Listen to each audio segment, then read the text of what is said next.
मेरे प्यारे देशवासियों, नमस्कार। आप जानते हैं कि एक जरूरी कार्यक्रम के लिए मुझे अमेरिका जाना पड़ रहा है। तो मैंने सोचा कि अच्छा होगा कि अमेरिका जाने से पहले ही मैं मन की बात रिकॉर्ड कर दूं।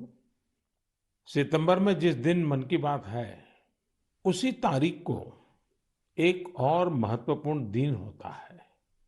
वैसे तो हम लोग बहुत सारे डेज याद रखते हैं, तरह तरह के डेज मनाते भी हैं।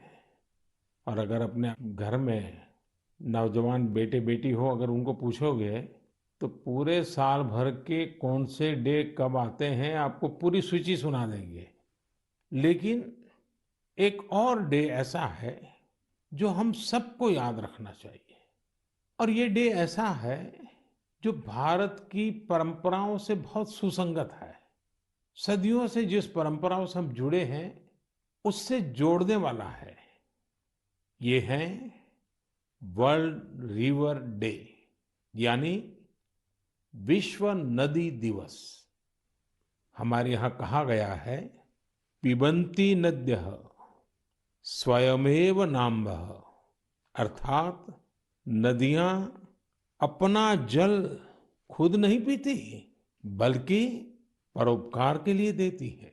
हमारे लिए नदियां एक भौतिक वस्तु नहीं है, हमारे लिए नदी एक जीवंत इकाई है। और तभी तो हम नदियों को माँ कहते हैं।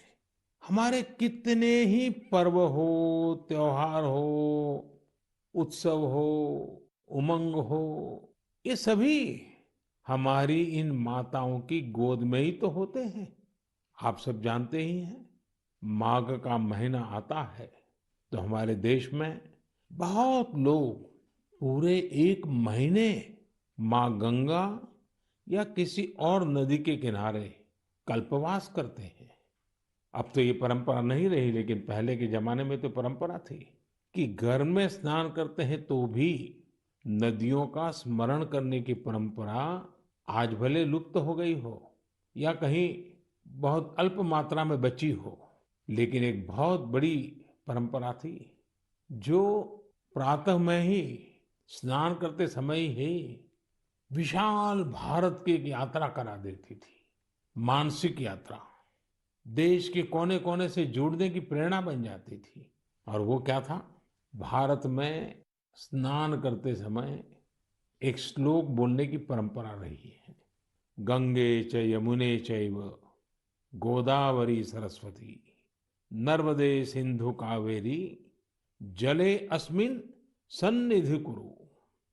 पहले हमारे घरों में परिवार के बड़े ये श्लोक बच्चों को याद करवाते थे। और इससे हमारे देश में नदियों को लेकर आस्था भी पैदा होती थी। विशाल भारत का एक मानचित्र मन में अंकित हो जाता था। नदियों के प्रति जुड़ाव बनता था। जिस नदी को माँ के रूप में हम जानते हैं, देखते हैं, जीते हैं, उस नदी के प्रति एक आस्था का भाव पैदा होता था। एक संस्कार प्रक्रिया थी। साथियों, जब हमारे देश में नदियों की महिमा पर बात कर रहे हैं तो स्वाभाविक रूप से हर कोई एक प्रश्न उठाएगा, और प्रश्न उठाने का हक भी है, और इसका जवाब देना ये हमारी जिम्मेवारी भी है। कोई भी सवाल पूछेगा कि भाई आप नदी के इतने गीत गा रहे हो, नदी को माँ कह रहे हो, तो ये नदी प्रदूषित क्यों हो जाती है? हमारे शास्त्रों में तो नदियों में जरा सा प्रदूषण करने को भी गलत बताया गया है। और हमारी परंपराएं भी ऐसी रही है। आप तो जानते हैं, हमारे हिंदुस्तान का जो पश्चिमी हिस्सा है, खास करके गुजरात और राजस्थान, वहाँ पानी की बहुत कमी है। कई बार अकाल पड़ता है, और इसलिए वहाँ के समाज जीवन में एक नई परंपरा डेवलप हुई है। जैसे गुजरात में बारिश की शुरुआत होती है तो गुजरात में जल जीलनी एकादशी मनाते हैं। मतलब कि आज के युग में हम जिसको कहते हैं कैच द रेन, वो वही बात है कि जल के एक एक बिंदु को अपने में समेटना, जल जीलनी। उसी प्रकार से बारिश के बाद बिहार और पूरब के हिस्सों में छठ का महापर्व मनाया जाता है। मुझे उम्मीद है कि छठ पूजा को देखते हुए नदियों के किनारे घाटों की सफाई और मरम्मत की तैयारी शुरू कर दी गई होगी। हम नदियों की सफाई और उन्हें प्रदूषण से मुक्त करने का काम सबके प्रयास और सबके सहयोग से कर ही सकते हैं। नमामि गंगे मिशन भी आज आगे बढ़ रहा है, तो इसमें सभी लोगों के प्रयास एक प्रकार से जन जागृति, जन आंदोलन, उसकी बहुत बड़ी भूमिका है। साथियों, जब नदी की बात हो रही है, माँ गंगा की बात हो रही है, तो एक और बात की और भी आपका ध्यान आकर्षित करने का मन करता है। बात जब नमामि गंगे की हो रही है, तो जरूर एक बात पर आपका ध्यान गया होगा और हमारे नौजवानों का तो पक्का गया होगा।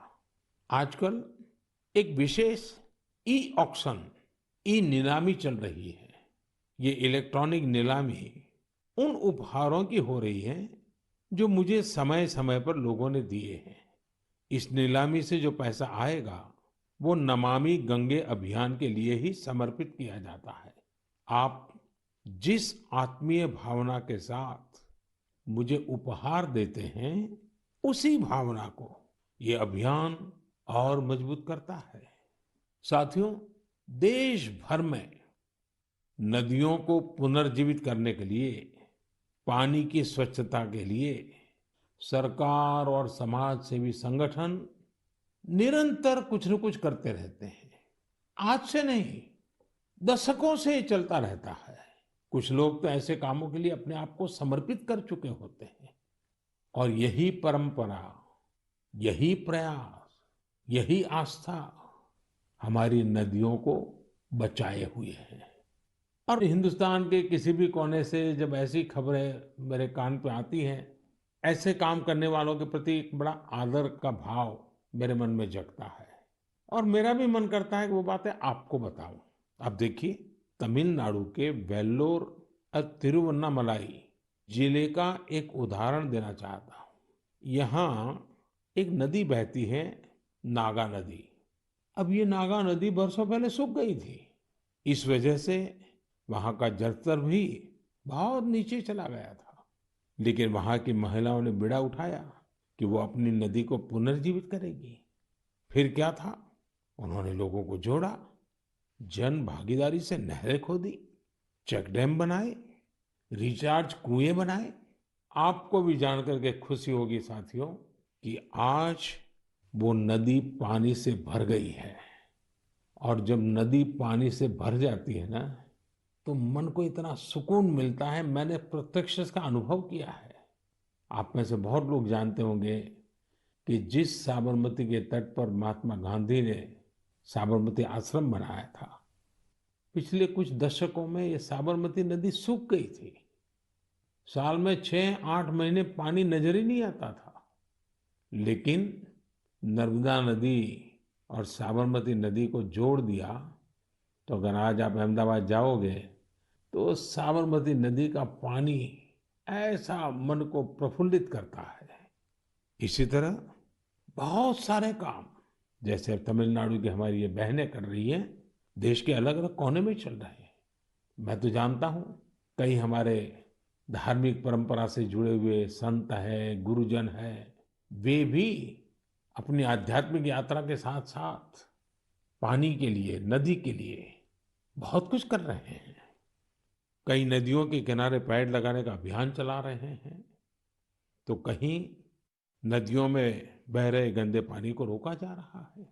साथियों, वर्ल्ड रिवर डे जब आज मना रहे हैं, तो इस काम से समर्पित सबकी मैं सराहना करता हूँ, अभिनंदन करता हूँ।